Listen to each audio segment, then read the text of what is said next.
2003निफ्राय फेब्रुवारि दाननिफ्राय आं दिनैसिम 21 बोसोर आं पारामिलिटारि कर्सआव मावना फैबाय मेजर रेंकआव आं दिनै न'आव फैनानै गोबां रायजोनि दुखु दाहाखौ नुनानै आरो जोंनि ओनसोलनि आनडेभेलपखौ जों नुनानै खुलुमबाय लोगोफोर एक्चुअलि सिरियास बाथ्रा नङाब्लाबो उपाय गैया लाबोनो गोनां जादों ओंखाम जाखांबाय ओंखाम जाखांनानै आरोबाव माथोबाव बिसिनायाव उन्दुनायसै गोजां बोथोर ना मा खालामबावनो उपाय गैया गोजां बोथोर माबा माबि गुसुआनो बाराद्राय ओमफ्राय जादोंमोन जाहैबाय दाउ बेदर बियो मोसौ बेदर जाय हक आं नोंथांमोननो खोन्थानाय जाबाय सरि क्षमा खालाम आं जाग्राखौ जाग्रा सिदा सिदि खोन्थानाय जादों बाथ्राया जाहैबाय मा बाक्सायावहाय मोनसे भिडिअ नुदों बाक्सानि ना माहायनिथाय जाय हक पिसिडिसि चेयारमेना ओरैबायदि सेल्फ हेल्प ग्रुपआ मोनसे मिटिं जादोंमोन जानायावहाय खिन्थु बे मानसियानो थांदों दे बिथांमोना UPPLनि ओमफ्राय बेखौ फेसबुक पेजावबो मोनदों गुबुन गुबुन रोखोमनि फेसबुकफोरावहाय जों नुनो मोनदों ओमफ्राय नैबे चेयारमेनखौ बा नैबे UPPLनि चेयारमेनखौ बा चेयारमेना माथाय जाय हक UPPLनि सोद्रोमा बे सोद्रोमाखौ सासे मानसिया मोजाङै सिनायो गामिनिनो ओमफ्राय बे मानसियानो बेखौ होख्रांहैदों बा मोनसे मिटिं जथुमा जादोंमोन नालाय सेल्फ हेल्प ग्रुपआ बेखौ दिनै आबसुनि मिटिं जादों बा माबा मोनसे मिटिं जाबाय थादों नालाय आबसुफोरनि दिनै बे मिटिङाव थांनो नागारै नोंसोर मानि मिटिं खालामदों बा माबा मोनसे होख्रांहैदों बेफोरबायदि बाथ्राखौ जों बुंनायखौ खोनानो मोनदों थ' एसे नायनानै लानि ससेब्लाबो नङा होमबा मा जायो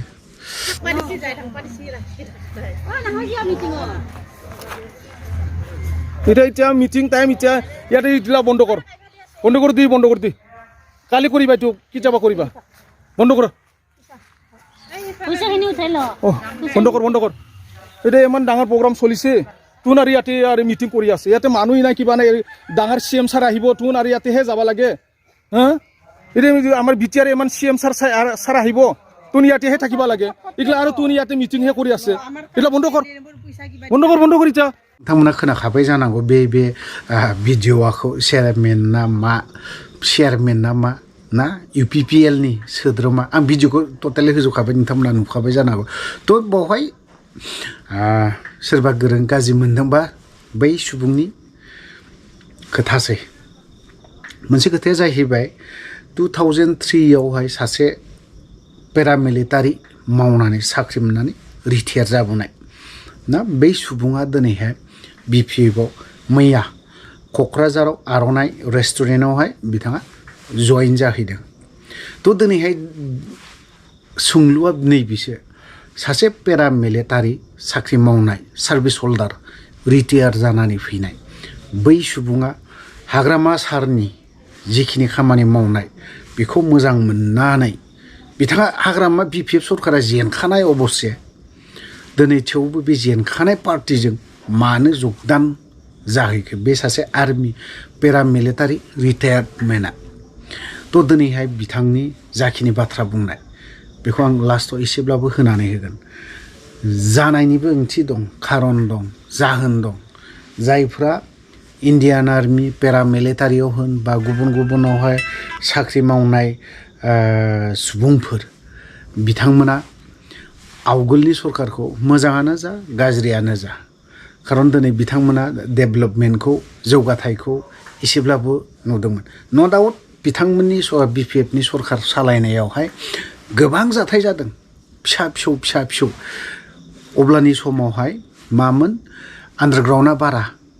NDFB दङमोन NDFBआनो मोननै मोनथाम फेक्सन दङमोन सिजफायाराव दं सोरबाया दिनै सिजफायाराव गैया ना बेफोरबायदि जाथाया न' डाउट बिथांमोननि सरकार सालायनायाव जादों आंहा बुंनांगौ जेबो गैया नाथाय थेवबो जे दिनैनि दिनावहाय बिथांमोना बेफोरबायदि खामानि मावो बिथांमोन सरकार थानायावनो सान्थि गैयामोन थेवबो बिनि गेजेराव जे माखासे जाय बुस्थुआ दिनै लामानो जाय बर' आइजोफोरनि थाखाय बर' आदै मादैमोननि थाखाय बर' रायजो राजानि थाखाय माया गोनांथिसिन लामा हान्था मेला दाबो बिथांमोननि सरकार सालायनायाव जाजोबाखै आं मानिदों गासैखौबो कमप्लिट मावजोबनो मोनसे सरकारा दे मोनसे सरकारा बोसोर बोसोर थाबा जे गासैबो गामि गामि बेफोरखौ ब्लेक टपिं खालामजोबनो हागोन बेबो नङा नाथाय बिबो मोनसे रुल नियम निदि फरेस्ट बायदियाव दिनैहाय फरेस्ट ओनसोलाव ब्लेक टपिं खालामनो हाया बेखौ आं बुंनाय राव नङा सोरबा खामानि मावग्रा बिसोरनो मोनथिखायो आरो इएमफ्राबो बेफोर खोथाखौ मोनथिखायो जाय हक बाथ्राखौ आं बेखिनिखौ बुंनो थांला दिनै बे खार'ना मानो दिनै बिथांमोननि समावहाय गोबां जाथाय जादों बै डेभेलपमेन्ट मावनाय बा बै समावहाय जिखिनि खामानि मावबोनाय बेफोरो मोजांमोन बिपिएफनि आमोलाव खिन्थु दा इउपिपिएलनि सरकारनि थानायावहाय अनलि खोथाल' होयो हबसार येसमेन गोजा येसमेन लिडार दानि लिडारा प्रमदआनो होन येसमेन गबिन्दआनो होन येसमेन फेरेंगाब्लाबो येसमेन गासैबो येसमेन गोजा बिसोरो माब्रै दिनै जौगाथाय बोसोरथाम थांबाय एग्जाम्पलाव दिनै बिथांमोनजों जमा थाजाबफानानै दिनै सागान होबोनाय एनडिएफबि सोद्रोमाफोरनि मा बिथांमोननि केस हाइनेस्ट केस बेफोरखौ उइद्र खालामना होनो हायाखै लोगोसे जायफोर एनआइए केस नांनानै थानाय बिजों लोगोसे जोंनि दैदेनगिरिफोर एनडिएफबिनि दैदेनगिरिफोर बिथांमोनखौ सासेबो बरननानै होनो हायाखै जायनि जाहोनाव दिनै एनडिएफबिनि जायफोर एनआइए केस नांनानै थानाय बिथांमोननि एगेन्स्टआव सायावहाय दिनै फरायसा आफाद माहारियारि आफाद दिनै बिथांमोना मेम'रेन्डाम गथायनो ओंखारदों दिपेन बर'आ प्रमद बर'आ लाजियाखै मानोथो पिस एकर्ड जाखो नोंथाङानोथ' बुंदों प्रमद बर'आनोथ' दिनै गिदिर गिदिर लेक्सार होनानै थांदों बेंटल नैबे फिल्डआवहाय ग्राउन्ड फिल्डआवहाय जेला वेलकाम सेरेमनि खालामदोंमोन बे बिथाङानो बुंदोंमोन जे बे नैबे पिस एकर्डनि गेजेरजोंनो हाइनेस्ट केस ओमफ्राय एनआइए केस नांनानै थानाय बेफोर गासिबो उइद्र जाजोबसिगोन बहाथो माला जागोन दिनैसिमबो गैया 19 तारिखआव आंहा केस दंलै प्रमद बर' सिदा सिदि बाथ्रा नाम थांखिनानै बुंदों दुखु मोननानै जेबो लाब गैया इउपिपिएलनि सोद्रोमाफोर नोंथांमोना गुवाहाटि मोननानै लाब गैया आं दिनै बेखिनि बाथ्राखौ बुंबावदों 19 तारिखआव केस दं अफ्रिया मोनथिबाय बिनि केसा दिनै नैबे पिस एकर्डनि गेजेरजोंनो जोबनांगौमोन नाथाय बेफोर जोबाखै दिनै बोसोरथाम जोबलांबाय नोंथांमोननि सरकार दानाया सरकार सालायनाया थिफुदला बाथ्रा बुङो गबिन्द बसुमतारी मोना बोरो नोंथांमोननि पिस एकर्डआ बोरो नोंथांमोननि पिस एकर्डनि गेजेरजोंनो गोजोन गोरोबथानि गेजेरजोंनो एनआइएनि केस जायफ्रा दिनै हाइनेस्ट केस बेफोरो उइद्र जाजोबगोन होनो बोरोथो माला जागोन दिनैसिमबो जाया बोसोरनैयाव नोंथांमोना मा मावगोन बेखौ सिन्था खालामबाव रायजोनि खामानिखौ नोंथांमोना बे बोसोरनैयाव 100% मावनांगोन 100% जुदि मावना खोन्थानो हायाबा नोंथांमोना सेकेन्ड टाइम सरकाराव मालाबाबो फैया इउपिपिएल सरकारा सिदा सिदि बाथ्रा नोंथांमोना सोरनिबा सहाय लानानैब्लाबो फैगोनखौ आसा दाखालाम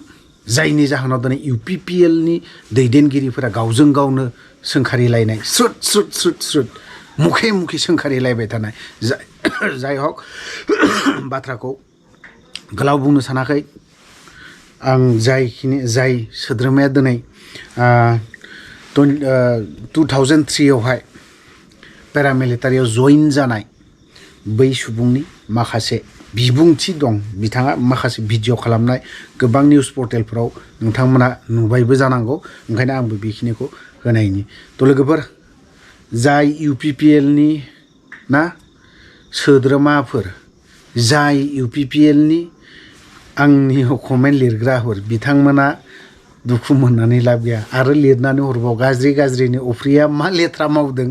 बेखौ नागिरनो लिरनानै हरबाव बिराद गिदिर आङो मोजां फोसावनो मोजांसो मोनगोन आरोखि बुंनो एबारावबा नाम थांखिलायनाय जागोन दे इमेल एड्रेसफोरखौ आङो लिरैनो आरामनो होनानै होगोन ओमफ्राय बिथांमोननि इमेल एड्रेस बा बिसोरनि इमेलफोरा मा जाहैगोन आं बेखौ बुंनो रोंनाय नङा आरोखि थ' लोगो आं खोथा बुंबाय बा बावहाय माखासे गाज्रि सोदोब बुंनाय जादोंबा गासैबो बर' रायजो राजानाव क्षमा बा निमाहा बिखानाय थाबाय थ' लोगोफोरा बिदिखौ बारा गोलाव खालामनो साना बावनो दोनथ'बाय जे बर' हारिनि औ नंगौ आं दिनै क'क्राझार जिल्लायाव आर'नाइ रिजर्टआव फैनानै पार्सनेलि आं जइन जाफैनायनि मेन उद्देश्यआ जाबाय एकमात्र जोङो मोनसेल' राहा लामा दङ जे बिटिसि आरो बर' रायजोखौ फोथांनानै लाखिनाया जोङो हाग्रामा महिलारि सारखौ सिफ खालामनाया बहुत गोनां। बे कारनाव आं जइन जाफैदों। 2003निफ्राय फेब्रुवारि दाननिफ्राय आं दिनैसिम 21 बोसोर आं पारामिलिटारि फर्सआव मावना फैबाय मेजर रेंकआव। आं दिनै न'आव फैनानै गोबां रायजोनि दुखु दाहाखौ नुनानै आरो जोंनि ओनसोलनि आनडेभेलपखौ जों नुनानै दिनै आं रायजो राजानि गाबखांनायखौ नुनानै आङो जोंनि ओनसोल आरो बर' रायजो राजा आरो बिटिसिनिखौ बासायनायनि थाखाय आं बिपिएफआव जइन जानानै हाग्रामा महिलारि सारजों सापर्ट होनायनि थाखाय आं जथेस्थ' गावनि गोसोखौ खुसियै गनायनाय जाबाय।